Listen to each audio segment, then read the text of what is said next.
Hi folks, how are we doing? Welcome to Story Time with Captain Dan. I'm going to tell a few tales over the next few weeks and months. Hopefully it's not months, but over the next few weeks while we're in physical isolation. So Sue's brought down 3 huge boxes of storybooks from her childhood and her children's childhood. So got a great selection to pick from. If you've got any suggestions, get in touch, let me know. But today I'm going to start with a classic from good old Dr. Seuss called The Sneetches. So, shall I begin? Let's go. Now the star-belly Sneetches had bellies with stars. The plain-belly Sneetches had none upon theirs. Those stars weren't so big, they were really so small, you might think such a thing wouldn't matter at all. But because they had stars, all the star-belly Sneetches would brag, "We're the best kind of Sneetch on the beaches." With their snoots in the air, they would sniff and they'd snort. "We'll have nothing to do with the plain belly sort."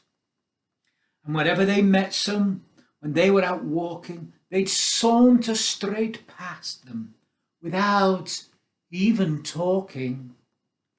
When the star-belly children went out to play ball, could a plain belly get in the game? Not at all.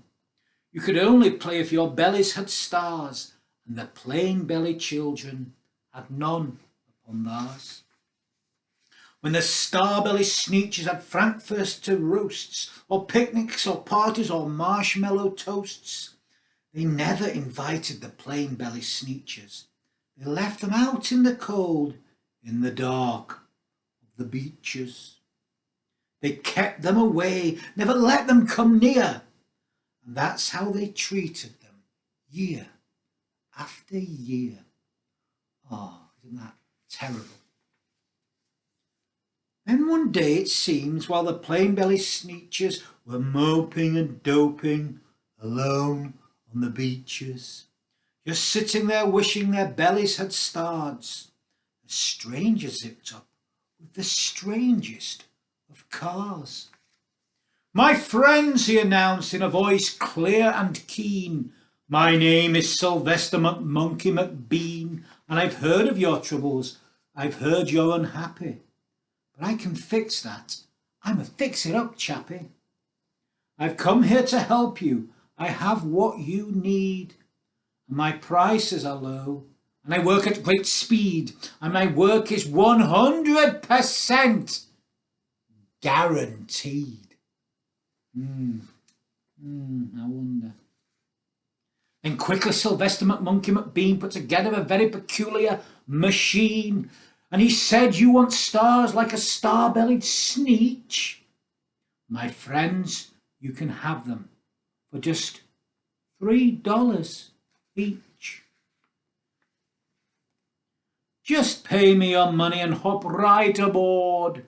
So they climbed inside, and the big machine roared, and it clonked and it bonked and it jerked and it burped and it bopped them about.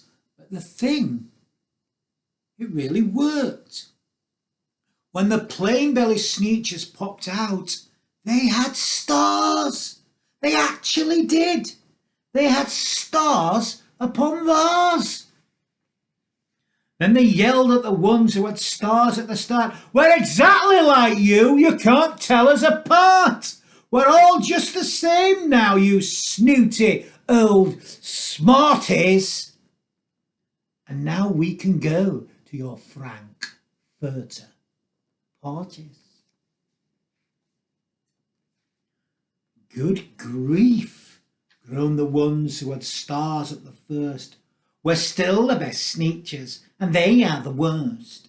But now how in the world will we know?" They all frowned. "If which kind is what, or the other way around?" Then up came McBean with a very sly wink, and he said, "Things are not quite as bad as you think. So you don't know who's who? That is perfectly true. But come with me, friends, do you know what I'll do?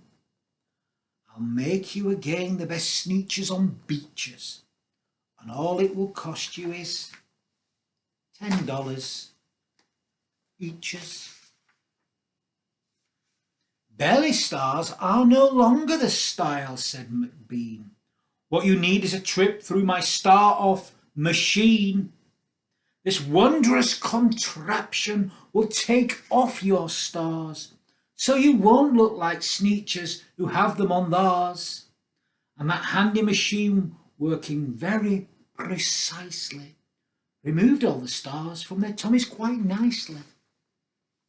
Then with their snoots in the air they paraded about, and they opened their beaks and they let out a shout, "We know who is who, now there isn't a doubt. The best kind of Sneetches are Sneetches without." Then of course those with stars all got frightfully mad. To be wearing a star now was frightfully bad. Then of course old Sylvester McMonkey McBean invited them into that star-off machine. Then of course from then on, as you probably guess, things got into a horrible, horrible, horrible mess.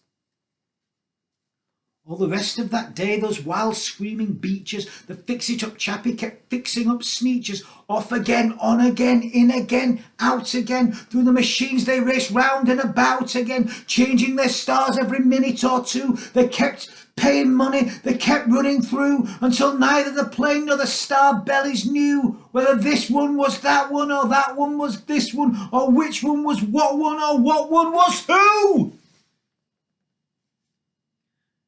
Then, when every last cent of their money was spent, the fix-it-up chappie picked up and he went.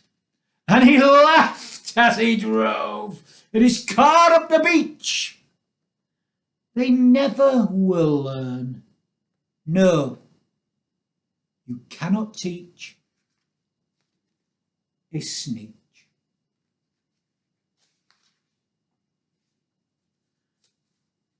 But Bean was quite wrong, I'm quite happy to say, that the Sneetches got really quite smart on that day. The day they decided that Sneetches are Sneetches, and no kind of Sneetch is the best on the beaches. That day all the Sneetches forgot about stars, and whether they had one or not upon theirs. After all, we're all the same. Good night. Sleep tight. Don't let the bed bugs